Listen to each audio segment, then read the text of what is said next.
We all need something very important in our lives, and it's called adventure. When you come away with a feeling of adventure and achievement, the day-to-day just melts away. You're reminded why you come to the outdoors. It's not to escape or distract, it's the opposite. It's to reconnect and explore. Explore the child within you and explore nature. There's no better feeling when you breathe in fresh air on top of a mountain. It's cold touch filling your nose and breathing life back into your lungs. Life back into your mind. Adventure is something that drives us to these places. It takes us to the most remote locations where you can fully submerge yourself in the elements. I've come to realise that I need adventure in my life. I need nature. It makes me a whole person. Balanced person and a more connected person. I actually can't imagine life without it, without realising it's been a method of grounding myself. I've never subconsciously said to myself, I'm feeling unbalanced, I need nature. I just found myself in the outdoors at any opportunity I had. It's a subconscious need and probably deeper within us than we'll ever truly understand. So the plan is hike up to the top of Sugar Loaf, take some pictures for sunset, which is just behind me here, and then just get out indoors, enjoy nature, enjoy the fresh air. Winter is such a challenging time of year to do photography, and I found it's good to head to the mountains, go to a place where you can get above everything else. You can get stunning sunrises and sunsets. Sunrises later, so it's less of a chore to get out of bed. And I don't know, I just find it's another type of photography. I do enjoy woodland, but we've got the layers of the rolling hills. There's just a lot of things on offer with those pinks, yellows, oranges that come through. And you feel like you've earned it. You know, going up a mountain, you feel like you've been hiking, you've earned the walk. So let's go. Hopefully my legs can push us up the hill and enjoy a stunning sunset. Let's see.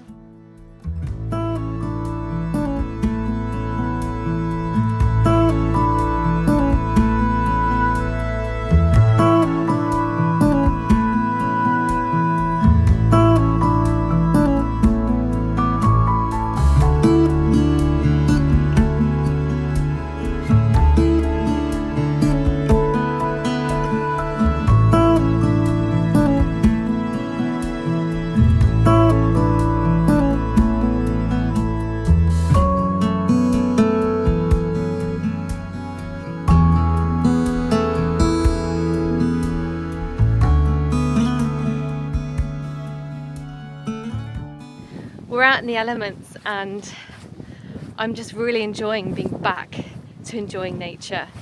Being able to get outside, get some elevation in, get hiking. And I think it's just so good for the mind, body and soul. And I don't want to feel restricted because obviously having a little Berber with me doesn't mean that you can't do these things. It's a way of life, it's a mindset, and I think that having a child shouldn't restrict your activities. I'm a very passionate landscape photographer and I'm keen to include him in all of my adventures, and such as hikes like this. And I think it's really good for them because if they see you happy in nature, if they are exposed to these experiences and the elements and you are content, they'll mirror you. So my plan is to get my own fitness back. As you can tell, I'm catching my breath slightly and we haven't fully began the walk. And I've had about a year out of the game of being able to go up mountains, to go hiking, because obviously the process of pregnancy and birth, and I'm not going to go into that now, but I just feel very passionate that when you can't do something or it's taken away from you temporarily, you realise just how much you enjoy it, just how much it is part of you and how you define yourself. So it's important to be true to yourself, and that's what we're doing, and we're sharing it together. So off and upwards to the mountain, and let's get some fresh air in our lungs.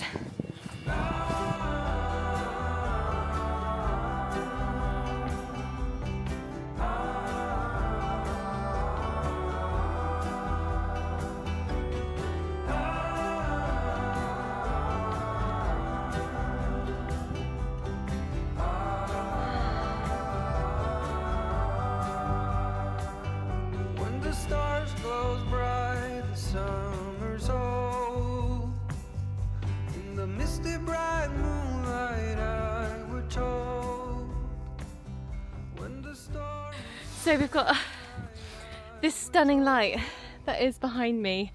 I've managed to stop and take a few images, and I'll pop those on the screen now, but I've got to keep going because I'm chasing the light.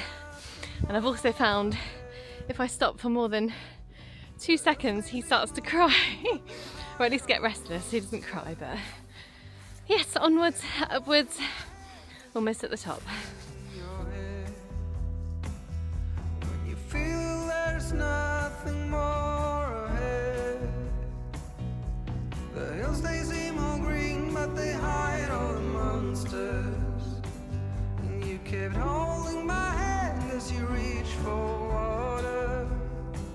On the hills by the lake, you were chasing your dream, and I gave you a rose that you kept on seeing, kept on seeing.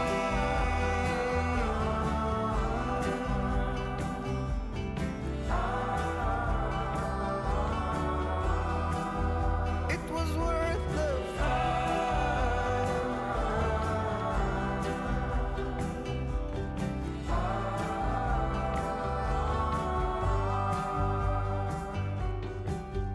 When the stars glow bright. So I managed to take some pictures at the top, and sadly I couldn't stay for long, and I know the light is still pretty good here. It is just majestic. However, this little guy has got a time limit. There's people on the top, and the moment I stop to take pictures, you're gonna get tears. So I can only stop for a brief time, which is why lightweight responsive photography just works for me now. You know, you have to adapt, and that's what we've done. We've come away with a few images, which I hope are good. I haven't had a chance to really check them, so this is, you know, working under pressure. Sometimes you get the best images, but we're going to make our way down the mountain now. Stay tuned for the end of the walk, where I have a few announcements for you guys. So let's get down this mountain carefully, and I'll speak to you guys in the car. Your head. When you feel there's nothing more ahead, the hills they seem all green, but they hide all the monsters. So we are back home nice and snug, and I thought I'd take this opportunity to talk to you guys rather than in the car in the office. So a couple of announcements that I've mentioned before. The first being I'm starting a podcast. It's in progress at the moment. I've written the first episode and I'm planning on getting some guests in. So bear with me, but over the next few months you may see a podcast pop up, and I'll share more information as and when it's finished. It's going to be centered around adventure, inspiration, and just getting outside and enjoying the outdoors. The second thing is I'd like to announce I'm planning on some workshops, but I wanted to canvass out to you guys if you would be interested. I'm thinking I'd like to do a bluebell workshop in Wales. There's some really good locations I've scouted out. If you would be interested in joining me for a bluebell woodland workshop this year, comment below. Let me know if it's something that you would be interested in, and I will plan to run a few workshops this year. Invite you guys down, meet for lunch. I know a really good place that would be happy to host us and do some food, and then go out and scout for bluebells, and I've got some locations in mind that we can go to. So let me know if you're interested. And then the last thing is my camera setup is changing again. I was very close to selling my R5 because I was at my wit's end, both financially and just trying to figure out the problem I was having with some focusing and depth of field. And I've figured out that my Mark 1 lenses are not up to performance with the R5. It's affecting the image quality, and if you do pixel peep, you can see the difference. They're just not sharp. And I'm having to focus bracket everything in order to get just decent depth of field. So I'm finding that I'm at a higher F number with these lenses in order to get good depth of field in my images. And even then, still there is an effect in the quality, so it's putting extra work in processing. I do think focus bracketing is an amazing tool with the R5, with the IBIS, the image stabilization built within. However, I shouldn't rely on that all the time because of the underperformance of the lenses that I have. So they're being sold currently, and I'm looking at investing in an R lens that's going to be compatible with my camera, thus increasing the quality of my images. And it goes back to something I said before when I talked about the Canon R5 change and stepping up my photography video. I'm shooting for quality. You know, I have this vision of a retirement plan by the coast where I've got my pictures in frames in a little shop, and I've got a cafe, and you can come in for a cup of tea and a flapjack or some homemade cake.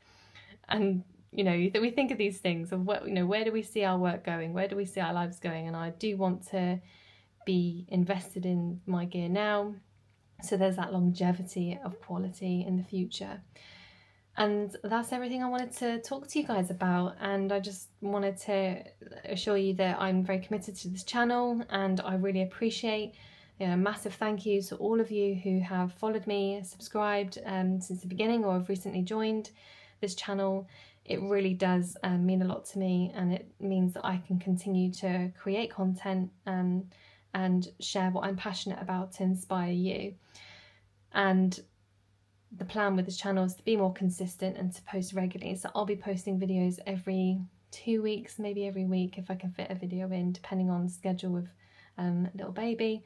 But I'm very much determined and committed to continuing to produce good content, inspiring content, and sharing that passion, because that's what I gained from other YouTubers. That's what inspired me to film, some 6 years ago, when I went to a talk for a photographer that I follow, and they said, you know, get onto YouTube, get inspiring people, get out there.